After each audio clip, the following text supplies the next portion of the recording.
आशिकों के तो पेशाब देखकर भी लोग मुसलमान हो जाते हैं। आशिकों के पेशाब देखकर लोग मुसलमान हो गए। आप कहेंगे क्या आशिकों का पेशाब देखकर भी कोई मुसलमान हुआ? हाँ, आओ देखो आशिक किसे कहते हैं। हमारे तो चेहरे देखकर भी लोग नमाजी नहीं होते। आशिकों के पेशाब देखकर, उनका यूरिन देखकर, उनका कारूरा देखकर लोग मुसलमान हो गए। ये बात मैं नहीं कह रहा अपनी तरफ से, ताउसुल उलमा सैयदुत ताइफा हज़रत जुनैद बगदादी कहते हैं। अस्सलाम वालेकुम, कैसे हैं आप लोग? उम्मीद है आप सब बिल्कुल ठीक, सेहतमंद और सलामत होंगे। तो आज हम फिर से देखने वाले हैं हमारे मीठे मीठे प्यारे प्यारे हरे भरे लाल पीले हलवा खोरों की कुछ अजीबोगरीब वीडियोस। तो शुरुआत करते हैं गला फाड़ने वाले, चीखने चिल्लाने वाले अहमद नक्शबंदी से। मजलिस में एक शख्स था और वो बड़े पाए का बुजुर्ग था, अल्लाह का वली था। वो 70,000 के बीच में बैठा हुआ है, वाह वाह, और उन्हें इंतहाई हाजत महसूस हो रही है, शिद्दत से हाजत जरूरत महसूस हो रही है। वो टॉयलेट जाना चाहते थे, इजाबत खाना बैतुल खला जाना चाहते थे। उन्होंने अपनी इजाबत को कंट्रोल करना चाहा, जितनी देर कंट्रोल कर सकते थे करे, लेकिन इजाबत अब अपनी इंतहा को पहुंची, शिद्दत इंतहा को पहुंची तो बड़े बेचैन हो गए, क्योंकि अब 25-50 आदमी हो तो ऐसा हटा के निकल जाएंगे। इधर पलटे तो 20,000, उधर पलटे तो 40,000, पीछे देखे तो 50,000, कहां से जाएंगे? बीच में बैठे हुए, जरूरत आ रही है, बेचैन और बेकरार हो गए। उसी बेकरारी के आलम में गौसे पाक सरकार की तरफ मुतवज्जे होते हैं। सरकार अब मैं क्या करूं? दौराने बयान गौसे पाक से अर्ज करते हैं, अब मैं क्या करूं? जरूरत महसूस हो रही है और इंतहा शिद्दत के साथ। गौसे पाक सरकार, हालांकि उन्होंने आवाज नहीं दी, बस खाली अंदर आपकी तबीयत में महसूस होता है, गौसे पाक क्या करूं? गौसे पाक सरकार ऐसे बाजू से अपना रुमाल उठाते हैं और उनकी तरफ फेंक देते हैं। जैसे ही फेंके वो रुमाल उड़ता हुआ उनके ऊपर जाकर गिरता है, उस बुजुर्ग पर जिनको हाजत महसूस हो रही है। वो फरमाते हैं, खुदा की कसम रुमाल करीब आया, जब मुझ पर गिरने लगा तो मैं उस रुमाल के गिरने के वजह से आंख यूं बंद किया। जैसे ही बंद किया, फिर मैंने जब आंख खोली तो मैं क्या महसूस करता हूं? एक जंगल में बैठा हुआ हूं। क्या बात? इधर पलट कर देखता हूं, इंसान तो इंसान, चरिंद परिंद भी नजर नहीं आता। तो मुझे शिद्दत से जरूरत आ रही थी, मैंने एक कोना देखा और वहां जरूरत कर ली। जरूरत से फारिग हुआ, फिर एक जगह गया, पानी मिला, वहां से वजू भी कर लिया। वजू करके फिर मैंने सोचा कि भाई मैं कहां हूं? गौसे पाक की मजलिस में था, यहां कहां गया? अभी ख्याल कर ही रहा हूं, चेहरे पे से रुमाल हटाया तो फिर गौसे पाक की मजलिस में बैठा हुआ। मुझे ये बात समझ नहीं आती कि इनके मुरीदों को सुबह सुबह कौन सा जमाल गोटा खिला दिया जाता है कि इनको पेशाब भी आता रहता है।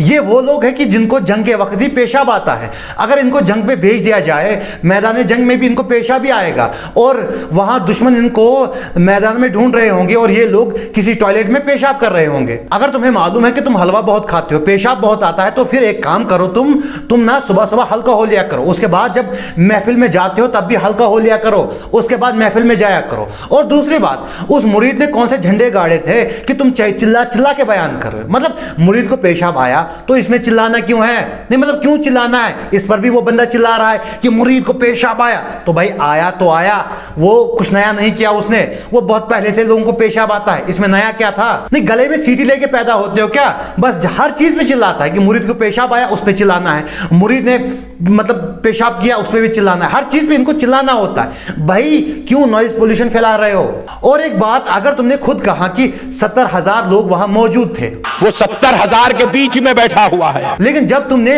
हिसाब दिया तो तुमने 1,10,000 का हिसाब दिया। इधर पलटे तो 20,000, उधर पलटे तो 40,000, पीछे देखे तो 50,000। ये बाकी लोग आए कहां से? पहले तुमने साइंस का कत्ल किया, हमने बर्दाश्त कर लिया, अब मैथ के पीछे क्यों पड़े हो? खैर हम इस कहानी पे और बात करेंगे, लेकिन पहले इनके और एक मुरीद को पेशाब आया है, उसकी कहानी भी सुन लेते हैं। बगदाद शरीफ में अपने मदरसे में बयान फरमा रहे थे। शुरा का इज्तिमा में अबुल मआली मोहम्मद बिन अहमद नाम का एक बगदादी ताजिर भी शामिल था। बयान के दौरान ही उसको हाजत जरूरिया ने ऐसा तंग किया कि मजीद बैठना दुश्वार हो गया। इज्तिमा कसीर था, लिहाजा बाहर निकलने की कोई सूरत भी नजर ना आती थी। उस ताजिर ने दिल ही दिल में अपनी फरियाद गौसे आजम अलैहि रहमतुल्लाहिल अकरम की बारगाह में पेश कर दी। उसने सर की आंखों से देखा कि हुजूर गौसे पाक रहमतुल्लाहि तआला अलैह नीचे उतर है पहली सीढ़ी पर। तो पहली सीढ़ी पर एक सर आदमी के सर कितना जाहिर हुआ, फिर और नीचे उतरे तो कंधे और सीना जाहिर हुआ। आप रहमतुल्लाहि ताला अलैह इसी तरह सीढ़ी ब सीढ़ी उतरते गए, यहां तक कि कुर्सी पर एक सूरत सरकार गौसे पाक रहमतुल्लाहि ताला अलैह की जाहिर हो गई, जो लोगों के सामने आप रहमतुल्लाहि ताला अलैह ही की आवाज और अंदाज में कलाम जारी रखे हुई थी। इस बात को सिवाय उस शख्स के और जिसको खुदा ने चाहा और कोई ना देखता था। आप रहमतुल्लाहि ताला अलैह हुजूम को चीरते हुए उस ताजिर के पास पहुंचे और उसके सर को अपने रुमाल से ढांप दिया। ताजिर का बयान है कि मैं एकदम बहुत बड़े जंगल में पहुंच गया जिसमें एक नहर बह रही थी। वहां मुझे एक दरख्त दिखाई दिया, मैंने अपनी चाबियां उस दरख्त में लटका दी और खुद हाजत जरूरिया से फारिग हुआ। उस नहर से वजू किया और 2 रकात नफल पढ़े। जब मैंने सलाम फेरा तो गौसे पाक रहमतुल्लाहि ताला अलैह ने अपना रुमाल मेरे सर से उठा लिया। क्या देखता हूं कि मैं उसी मजलिस में बैठा हूं और आज़ाए वजू पानी से तर हैं। पेट की गिरानी भी खत्म हो चुकी थी। सामने देखा तो हुजूर गौसे पाक रहमतुल्लाहि ताला अलैह मिंबर शरीफ पर ही तशरीफ फरमाए, गोया के वहां से उतरे ही नहीं। मैं चुप रहा और किसी से इस बात का जिक्र ना किया, मगर मुझे मेरी चाबियां नहीं मिल रही थी। फिर एक मुद्दत बाद मुझे सफर दरपेश हुआ। बगदाद से 14 दिन तक चलने के बाद हमारा काफिला एक जंगल में उतरा। वहां करीब ही एक नहर थी। मैं लोगों की निगाहों से दूर जंगल में क़ज़ाए हाजत के लिए गया तो ये जंगल मुझे उसी जंगल से और नहर उसी नहर से मुशाबा महसूस हुई। जब मैंने आसपास देखा तो करीब ही एक दरख्त पर मेरी गुमशुदा चाबियां लटकी हुई मिल गई। फिर जब मैं बगदाद लौटा तो गौसे पाक रहमतुल्लाहि ताला अलैह की बारगाह में हाजिर हुआ ताकि सारा माजरा अर्ज कर सकूं, मगर आप रहमतुल्लाहि ताला अलैह ने मेरे बोलने से पहले ही कान में फरमाया, ए अबुल माली, मेरी जिंदगी में किसी से यह बात जिक्र ना करना। दुनिया चांद पे पहुंच गई है और ये लोग अभी भी पेशाब में अटके हुए हैं कि मुरीद को पेशाब आया, मुरीद को वो हुआ, मुरीद को ये हुआ, बाबा ने ये किया, बाबा ने वो किया। अबे यार, किसी दिन इस पेशाब से बाहर निकलो और देखो दुनिया बहुत बड़ी है। लोग चांद पे जा रहे हैं, मस्जिद अक्सा हमसे छीन ली गई है। किसी दिन तो इससे बाहर आओ, किसी दिन तो बाबू को किसी अच्छे काम में लगाओ। अबे बेशर्मो बेहया इंसानों, अगर बेवकूफों के सींग होते ना तो फिर दावत इस्लामी में तोते नहीं बल्कि 12 सींगे होते और इलियास कादरी साहब के सींग तो आसमान छूते और ये इसका बेटा जो है इसके भी 10-12 सींग होते। अब बहुत सारे लोग कहेंगे कि अहमद तबरेज़ तुम तो गुस्सा हो रहे हो। गुस्सा इसलिए हो रहा हूं कि ये कहानियां जो है ना मैंने एक एक्स मुस्लिम के पेज से उठाई हैं। वो लोग वहां पर इस्लाम पे हंस रहे थे, दीन पे हंस रहे थे, इन लोगों की वजह से नहीं। मतलब ये लोग दीन को बदनाम करने की कोई कसर नहीं छोड़ते। रही बात इस कहानी की तो सही बुखारी की हदीस है। ये हदीस आपको बहुत सारी और किताबों में, हदीस की किताबों में मिल जाएगी कि एक देहाती शख्स जिसको इस्लाम की नॉलेज नहीं थी, उसको मालूमात नहीं थी, जानकारी नहीं थी, उसने मस्जिद नबवी में पेशाब कर दिया। जी हाँ, मस्जिद नबवी में पेशाब कर दिया। सहाबा उसकी तरफ दौड़ने लगे तो नबी सल्लल्लाहु अलैहि वसल्लम ने रोक लिया कि नहीं, अब इसको करने दो।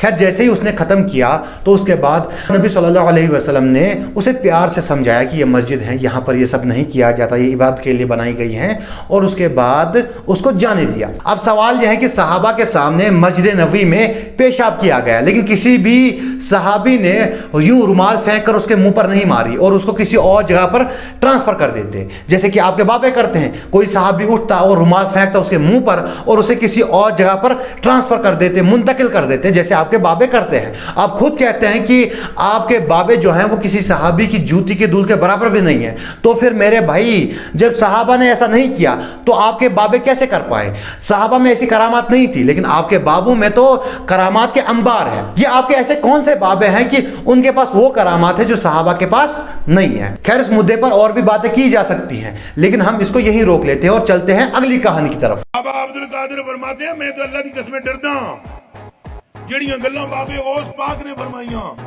आपका एक मुरीद हो गया फौत, फरमाते एक बंदा फौत हो गया तो उसकी कब्र में जब फरिश्ते उसको अजाब देने लगे ना गुर से, तो बाबा और ही चले गए कब्र। तो बाबे और ही फरमाते हैं भाई वो मुरीद था मेरा गौस पाक, तो मैंने अपने रब से कहा परवरदिगारा निस्बत मेरी है, इन्हू छड़ दे। तो अल्लाह पाक ने फरमाया एक गल बड़ी लंबी है, मैं विचों हज़फ कर रहा। अल्लाह पाक ने इरशाद फरमाया फरिश्तियों हट जाओ पीछे। अब्दुल कादिर विच पै गए। इस बंदे की आज तक मुझे समझ नहीं आई कि ये बंदा कौन से नशे करता है, कौन सा माल फूकता है, कौन सा भंग फूकता है। ये बंदा इसी तरह से अजीब व गरीब कहानियां सुनाता है जिनका दीन से कोई ताल्लुक नहीं है। सही बुखारी की हदीस है कि नबी सल्लल्लाहु अलैहि वसल्लम का मिदम नामी गुलाम था। खैर खैबर फतह होने के बाद उसको कहीं से एक तीर लगा और वो जा बहक हो गया। तो सहाबा ने मुबारकबाद पेश की कि आपका गुलाम शहीद हुआ है। तो नबी सल्लल्लाहु अलैहि वसल्लम ने फरमाया कि उस जात की कसम जिसके हाथ में मेरी जान है, वो चादर इस पर आग का शोला बनकर भड़क रही है जो इसने माले गनीमत तकसीम होने से पहले चुराई थी। नबी अलैहिस्सलाम के गुलाम को अजाब हुआ क्योंकि उसने चोरी की थी। और फिर आते हैं बाबों के मुरीद। जैसे ही बाबों के मुरीद मरते हैं तो बाबे उनकी कब्रों में जाकर वहां पर फरिश्तों से फड्डे करते हैं कि हमारा मुरीद है, इसको छोड़ दो। अब खुद देख लीजिए, एक तरफ इसकी कहानी है और एक तरफ सही हदीस है। आप खुद देख लीजिए कि हक क्या है और बातिल क्या है। और एक बात, अगर नबूवत का दरवाजा बंद हो चुका है, अब वही नहीं आने वाली, अब कोई नबी नहीं आने वाला, तो फिर कब्र में क्या हुआ इनको कैसे मालूम हुआ? कैसे मालूम हुआ? क्योंकि कब्र में क्या हो रहा है वो गैब की खबर है और अब कोई गैब की खबर हमारे पास नहीं आने वाली, तो इनको कैसे मालूम हुआ कि कब्र में क्या हो रहा था? फरिश्तों ने क्या मामलात किए थे इनके मुरीद के साथ, इनको कैसे मालूम पड़ा? और जब हम इन लोगों से यही सवाल पूछते हैं तो ये लोग मिंबर पे बैठकर हमको कहते हैं कि ये लोग वहाबी हैं, ये लोग गुस्ताख हैं, ये लोग पता नहीं अजीब अजीब नाम बुलाते हैं और फिर हमको स्टेज पे चढ़कर मिंबर पे बैठकर गालियां देते हैं। आबादी जिंदगी साडी गुजर जाती है, भाबियां नूं ये प्रूफ करदे आ भी असां हक ते आ। जान खड्डे विच भैन चो सारे रब की आंखों सदके या रसूल अल्लाह। इसलिए मैंने कहा था इस बंदे का दिमाग जो है इसके कंट्रोल में नहीं है। ये बंदा जो है मस्जिद के मिंबर पे बैठकर गाली दे रहा है। जी हाँ, गालियां दे रहा है, बहन की गालियां दे रहा है लोगों को। और फिर लोग कहते हैं कि आलिम है। ओ भाई कैसा आलिम है? ये जाहिल है। इसको ये नहीं मालूम कि मिंबर पे बैठकर गाली नहीं दी जाती, इस तरह की फाहिश गालियां नहीं दी जाती। खैर आज की वीडियो यहीं तक थी। अगर आपको वीडियो पसंद आई हो तो वीडियो को लाइक कर सकते हैं, चैनल को सब्सक्राइब कर सकते हैं और वीडियो को ज्यादा से ज्यादा शेयर कर सकते हैं। मिलते हैं अगली वीडियो में। अस्सलाम वालेकुम।